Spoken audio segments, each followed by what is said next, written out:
Bismillahirrahmanirrahim. Assalamualaikum warahmatullahi wabarakatuh. Waalaikumsalam warahmatullahi wabarakatuh. Selamat pagi anak-anak Bapak semuanya. Pagi Pak. Di pagi yang cerah ini Bapak melihat wajah-wajah keceriaan di depan kita pada hari ini. Alhamdulillah. Alhamdulillah.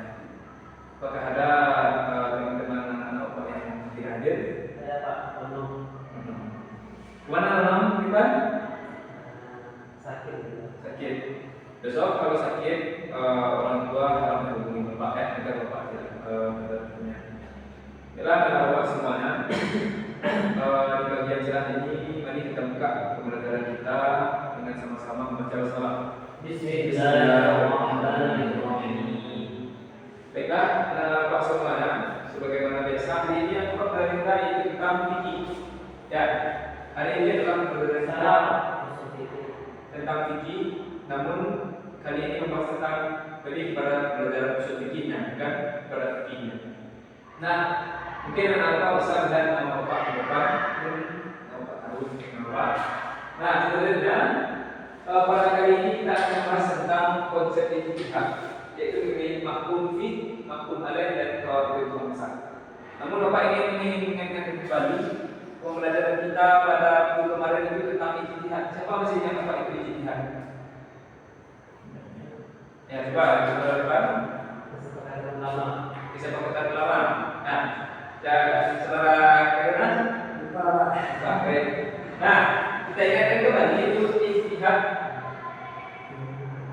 Ijtihad. Kita pakai bahasa Indonesia dulu.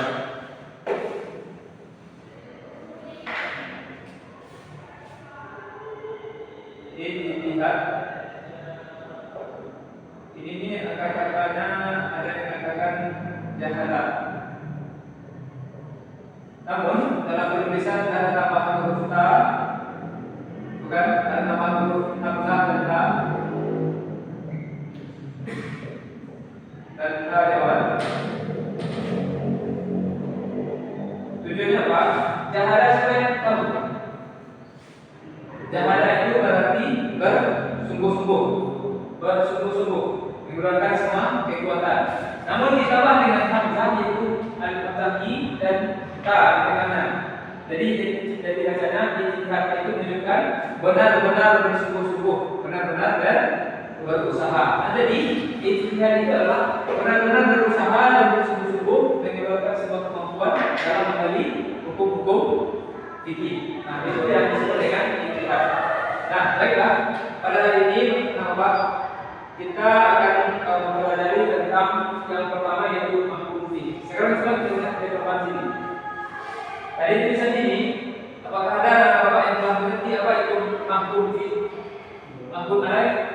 Kalau ada baca, nah kita pada kesempatan kali ini kita akan belajar bahwa mengerti apa pengertian dari mahkum fi, apa pengertian dari mahkum alaih, apa pengertian dari qawaidul khamsah. Nah dari sini nanti kita akan mengerti apa perbedaannya. Kita akan mengerti ternyata hukum Islam yang ada yang telah kita pelajari saat ini, yang telah diceramahkan oleh orang-orang yang ada di surau dari masjid. Ternyata hukum itu bukan didapatkan dengan membaca Quran saja atau membaca hadis saja. Kebanyakan orang di luar sana mungkin adalah melihat berdasarkan Al-Quran ini ternyata hukum tidak sesimpel itu dan tidak semudah itu. Butuh cara-cara tertentu untuk menetapkan suatu hukum. Sampaikan. Yang pertama itu mahkum fi. Mahkum fi ini adalah jikalau bahasa mudahnya kita sebut saja dengan objek hukum.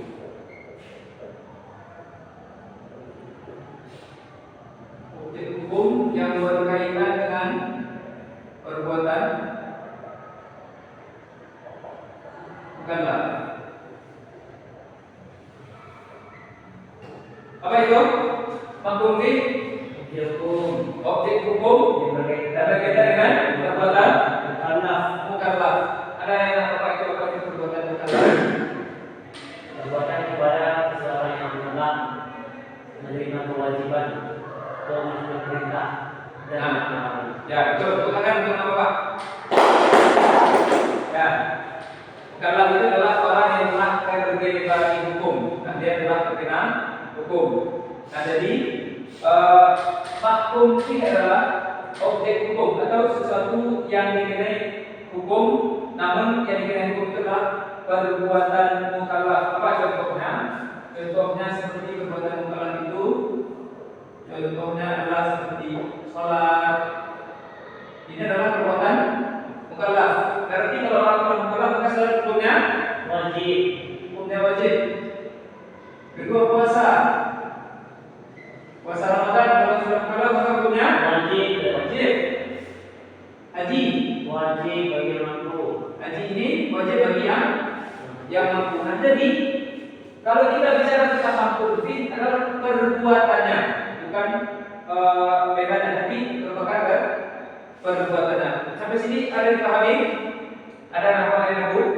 Tidak. Tidak. Tapi kita lanjutkan yang kita itu mampu alaih. Ada yang tahu apa itu mampu alaih? Tidak.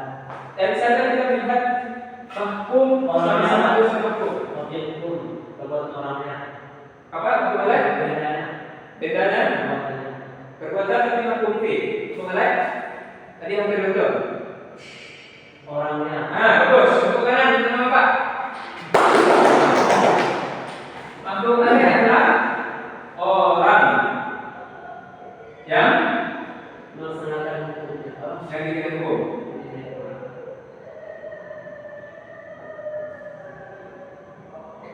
Nah, jadi jikalau mahkum fi itu adalah objek berupa perbuatannya, misalnya sholat. Sholat mungkin dalam Quran telah dijelaskan hukumnya sholat, hukumnya puasa, hukumnya haji. Namun mahkum alaih adalah orang yang dikenai hukum, orang yang melakukan perbuatan itu sendiri. Jadi jikalau kita istilahkan ini adalah subjek hukum.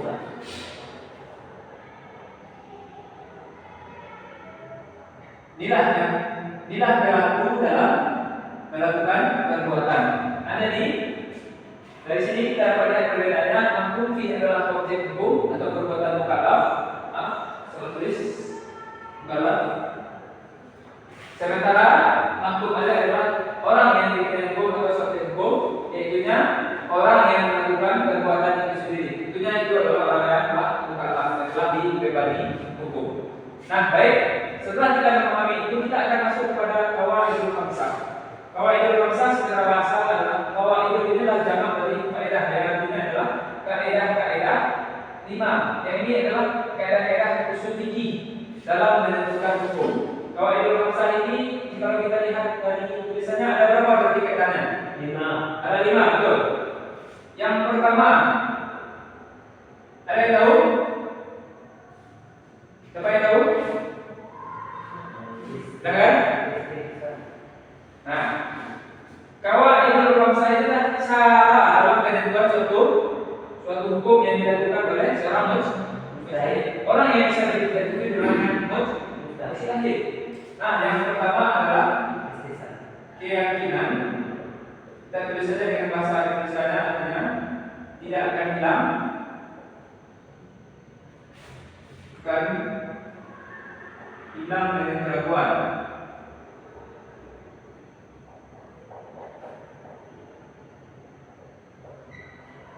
Kira-kira apa ngerti tak apa yang dijelaskan di sana? Jika kita lihat belum. Anak awak pernah meyakini sesuatu?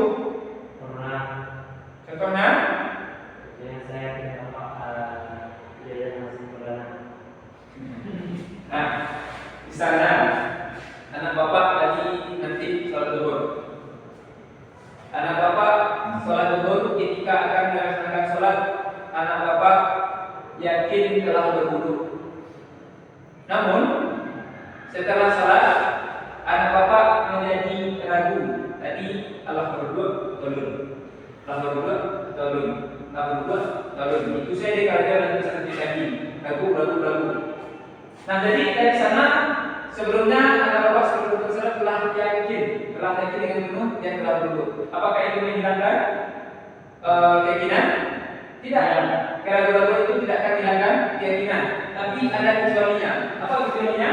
Apabila ditemukan bukti yang nyata atau ditemukan saksi yang nyata. Nah, itu tidak bisa lagi. Nah, yang kedua, itu yang pertama.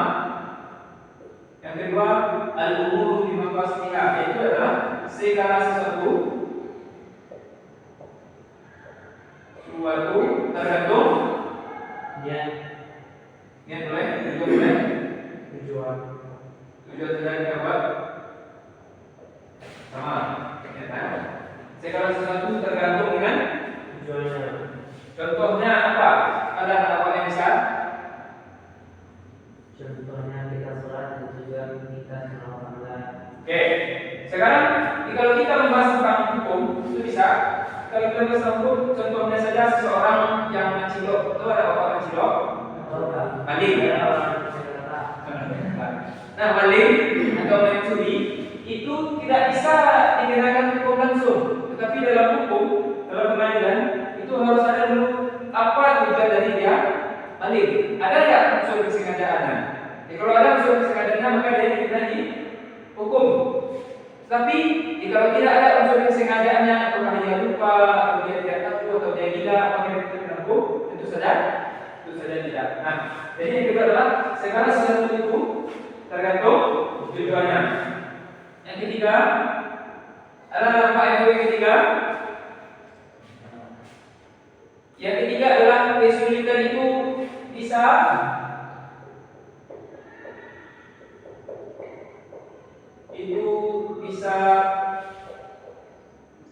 mendatangkan kemudahan.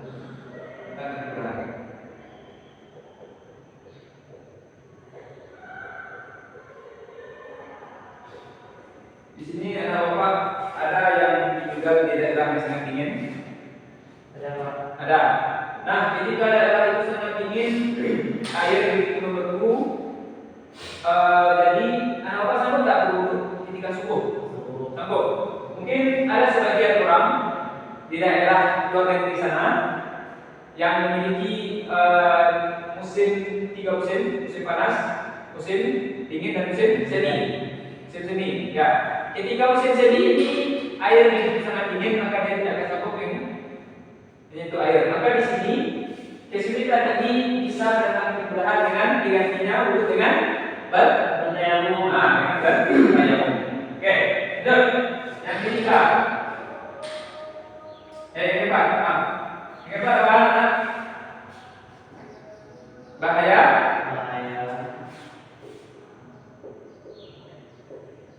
harus dihilangkan.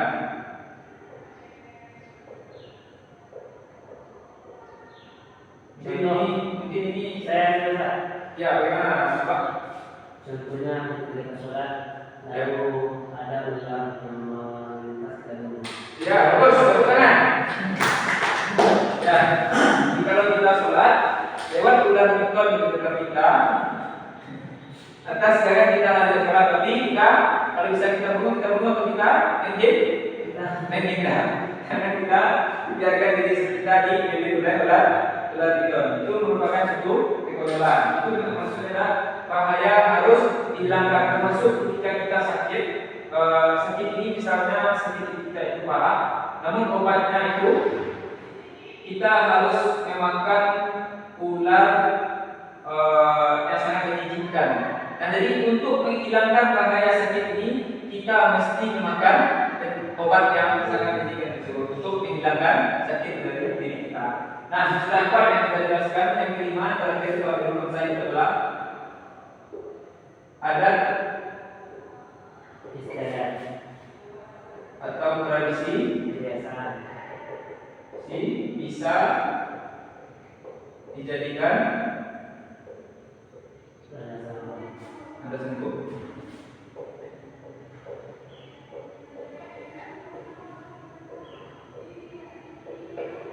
Nah, adat atau tradisi bisa dijadikan landasan hukum. ini ada nggak kalau Pak yang tahu? Contohnya Kebiasaan tahu apa? seperti kebiasaan kebiasaan menjual dari Nah, ya kebiasaan mandi 2 ini kalau orang meninggal atau 2 hari Meninggal itu apa? meninggal hari misalnya kita melakukan isinan, salawatan, kita melakukan pahalanya untuk orang-orang yang telah meninggal dunia. Nah dari sini ada juga misalnya contohnya adalah ketika di suatu daerah yang ketika seseorang itu akan melakukan pernikahan. Nah di suatu daerah itu berlaku misalnya seperti mahar. Mahar di suatu daerah itu seperti halnya penjemputan barang mulai ataupun misalnya ada suatu hal yang berbeda dari yang sewajarnya, maka itu bisa dijadikan suatu sumber hukum. Nah jadi dari sini anak bapak semuanya, setelah kita membaca tadi tentang ijtihad itu adalah mengeluarkan sebuah kemampuan dengan sebenar-benarnya kemampuan yang sungguh-sungguh untuk melahirkan suatu hukum. Nah dalam penelitian itu ada 3. Yang pertama mahkunti, mahkum adaih, qawaidul khamsah. Yang pertama itu mahkunti itu apa tadi? Itu adalah objek hukum. Itu berupa perbuatan mukallaf. Sementara mahkum adaih adalah orang yang dikenai hukum atau subjeknya. Adalah itu sendiri. Sementara qawaidul khamsah itu adalah cara yang dilakukan dalam penetapan hukum. Ada berapa kaidah tadi? Lima kaidah. Dan dari sini yang anak bapak akan sedikit terbuka cakawalannya. Nanti kita akan mengerti ternyata memahami suatu hukum tidak bisa langsung dari ayat Al-Quran saja, namun ada ilmu yang mendasarinya. Itunya ilmu usul fikih. Nah jadi mudah-mudahan dari pembelajaran kita ini kita dapat memahami betapa besarnya usaha ulama-ulama terdahulu dalam melahirkan ilmu fikih yang berguna sampai saat ini. Mudah-mudahan kita nantinya dapat menempuh, setidaknya kita dapat meneladani cara-cara mereka belajar dan apa yang mereka lahirkan dalam melahirkan sebuah ilmu yang sangat bermanfaat. Baiklah anak bapak semuanya, selanjutnya silakan buka buku catatan. Nanti kita akan sedikit meringkas dan catat apa materi yang telah kita paparkan pada hari ini. Baiklah, silakan. Baik, setelah kita selesai catat, kita akhiri pembelajaran kita pada hari ini. Selamat siang, assalamualaikum